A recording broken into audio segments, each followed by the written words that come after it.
नमस्कार, पंजाब केसरी देख रहे हैं आप और मैं हूं आपका दोस्त अनिल। पिछले कुछ समय से पंजाब में जो कांग्रेस की गुटबाजी चल रही थी, गुटबाजी को लेकर एक खींचतान चल रही थी एक दूसरे के साथ, तो वो कुछ देर थम गई थी। कारण था कि दिल्ली में जंतर मंतर पर एक प्रोटेस्ट हो रहा था कॉकरोच जनता पार्टी का। उस प्रोटेस्ट के कारण सभी लोग व्यस्त हो गए थे, कांग्रेस भी व्यस्त थी। तो इस चक्कर में वो प्रोटेस्ट के कारण जो पंजाब कांग्रेस में एक खींचतान चल रही थी वो कुछ देर के लिए थम गई थी। कुछ लोगों को लग रहा था कि इस खींचतान को खत्म कर लिया गया है, लेकिन ऐसा नहीं था, क्योंकि अब ये खींचतान दोबारा से मुखर हो गई है, दोबारा से फिर चर्चा में आ गई है। बड़ा कारण ये है कि प्रोटेस्ट खत्म हो गया और कांग्रेस के जो नेता हैं वो वापस अपने अपने उसी लोकेशन में, उसी मोड में वापस आ रहे हैं। तो इसी चक्कर में पंजाब के नेता भी उसी मोड में वापस आ रहे हैं। चन्नी गुट एक बार फिर से सक्रिय हो गया है।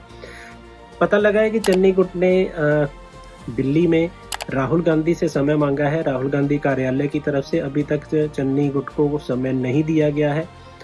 वैसे संभावना जताई जा रही है कि जो दिल्ली में प्रोटेस्ट चल रहे हैं संसद के बाहर, या सरकार को घेरने का एक योजना चल रही है कांग्रेस की, उसके कारण थोड़ा सा राहुल गांधी व्यस्त है, जिसके कारण वो समय नहीं निकाल पा रहे हैं। लेकिन ये भी पता लगा है कि कुछ दिनों के बाद ये मुलाकात हो सकती है।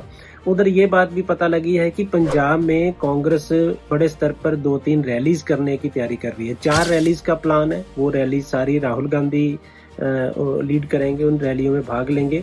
लेकिन अभी तक ये बात साफ नहीं है कि ये रैलियां कहाँ कहाँ होंगी। अभी तक सिर्फ रैलीज को लेकर चर्चा है। दूसरी तरफ ये बड़ी खबर सामने आई है कि चन्नी गुट की ताकत नापने के लिए, चन्नी गुट कितना जमीन पर है, कितना चन्नी गुट हवा में है, या चन्नी गुट कितना मजबूत है, कितनी उसकी पकड़ है पंजाब में कांग्रेस के नेताओं पर या कांग्रेस वर्कर्स में, तो उस बात को लेकर एक थर्मामीटर लगाकर देखने की तैयारी की गई है। पता चला है कि जो भूपेश बघेल है, पंजाब में कांग्रेस के प्रभारी हैं, वो एक बार फिर से पंजाब में डेरा डालने जा रहे हैं। पिछले महीने जब ये शुरू हुआ था जुलाई में वो 5-6 दिन के लिए पंजाब आए थे जब ये सारा डिस्प्यूट शुरू हुआ था। उसके बाद अब एक दोबारा से भूपेश बघेल को पंजाब भेजा जा रहा है। वो 2 चीज़ों को जांचने के लिए पंजाब आ रहे हैं। उनमें से एक तो वो ग्राउंड लेवल पर ये देखना चाहते हैं कि राहुल गांधी की जो 4 रैलियां हैं उसको लेकर कितनी कांग्रेस की तैयारी है, कांग्रेस के नेता कितने तैयार हैं। और दूसरा ये है, वो जो जिस थर्मामीटर की मैंने बात करी है, वो थर्मामीटर लगाकर चन्नी गुट की वैल्यू, चन्नी गुट कितना सक्रिय है, चन्नी गुट कितना पावर रखता है पंजाब में, उसको लेकर भी वो कोशिश करेंगे चेक करने की। पता लगा है कि बूथ लेवल पर जाने की उनकी प्लानिंग है, उनकी ब्लॉक लेवल पर जाने की प्लानिंग है। जिलों में जाएंगे, जिलों में जाकर वो कांग्रेस के लोगों से राय लेंगे, कांग्रेस के लोगों से जानकारी हासिल करेंगे कि आखिर चन्नी गुट को अगर बहुत ज़्यादा वैल्यू ना दी जाए तब कांग्रेस की स्थिति क्या रहती है, और अगर चन्नी गुट को पूरी वैल्यू दी जाए तो दूसरा जो गुट है राजा वड़िंग वाला, वो कितना असर डालेगा पंजाब में कांग्रेस की स्थिति को लेकर। बड़ी बात यह है कि अब जो लग रहा है कि जिस तरह से पंजाब में 2027 के चुनावों की तैयारी चल रही है, तो इस हिसाब से कांग्रेस एक बार फिर चुनावी मोड में आने की तैयारी में है। और इस चुनावी मोड में आने से पहले कांग्रेस की कोशिश है कि किसी तरह से जो इस गुटबाजी को है इसको खत्म कर दिया जाए। ये आप लोगों को पता ही होगा कि जो चरणजीत सिंह चन्नी है, उसने जब मुलाकात करी थी भूपेश बघेल के साथ, तो 92 इलाकों के हलकों के लोग जो कांग्रेस के नेता उनके साथ शामिल हुए थे।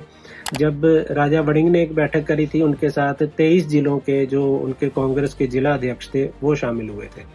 तो अभी तक कौन सा गुट भारी है, कौन सा धीमा है, इस बारे में अभी कुछ नहीं कह सकते। लेकिन जो स्थितियां बता रही हैं उसमें चन्नी गुट को छोड़ना कांग्रेस के लिए इतना आसान नहीं होगा। एक तो दलित फेस है, दूसरा चन्नी गुट के साथ जो जिस तरह से 92 इलाकों के लोग देखे गए थे, फिर चन्नी के साथ रंधावा हैं जो सुखजिंदर रंधावा, वो MP उनके साथ है, राणा गुरजीत उनके साथ है। दूसरी तरफ राजा वड़िंग के साथ भी 23 जिलों के तो है ही, उसके उनके साथ साथ कुछ एक सांसद भी उनके साथ हैं। लेकिन ये बात भी साफ है कि बहुत सारे लोग इस मामले को लेकर जल्दी कोशिश कर रहे हैं, कांग्रेस के नेता है, कि इस पूरे एपिसोड को खत्म कर दिया जाए दिस वे दैट वे, ताकि आने वाले समय में इलेक्शन की तैयारी की जा सके। अब ये भी पता लगा है कि भूपेश बघेल 30 जुलाई को, यानी कि कल मतलब वीरवार को पंजाब पहुंचेंगे, वो पंजाब में अलग अलग जगह पे भाग लेंगे, हिस्सा लेंगे, जिलों में जाएंगे, नब्ज़ टटोलने की कोशिश की जाएगी कि कौन कितना हावी है, कौन कितना कमज़ोर है। मतलब चरणजीत सिंह चन्नी हावी हैं या राजा वड़िंग हावी हैं। ये बहुत सारी चीज़ें आने वाले दिनों में आपको फिर से देखने को मिलेंगी। भूपेश बघेल जिस तरह से पंजाब में आए थे पिछले दिनों, चंडीगढ़ भी आए थे, वो अलग-अलग जिलों में भी गए थे। तो वो जिस तरह से सक्रिय रहे थे पिछले समय में 6-7 दिन, पूरा कांग्रेस का जो एक पॉलिटिक्स थी कांग्रेस की, पूरी हवा में थी, ऑन एयर थी। तो ये दोबारा वही स्थिति फिर पैदा हो रही है। आई थिंक सो कि आने वाले दिनों में 1-2 दिन में आपको ये स्थिति दिखनी शुरू हो जाएगी, क्योंकि भूपेश बघेल के आने के बाद वो गुटबाजी वाला जो सिस्टम है वो फिर से सक्रिय हो जाएगा, क्योंकि दोनों तरफ से जोर आजमाइश फिर तेज हो जाएगी। आप देखते रहिए पंजाब केसरी। इजाज़त दीजिए। नमस्कार, सत श्री अकाल, जय हिंद।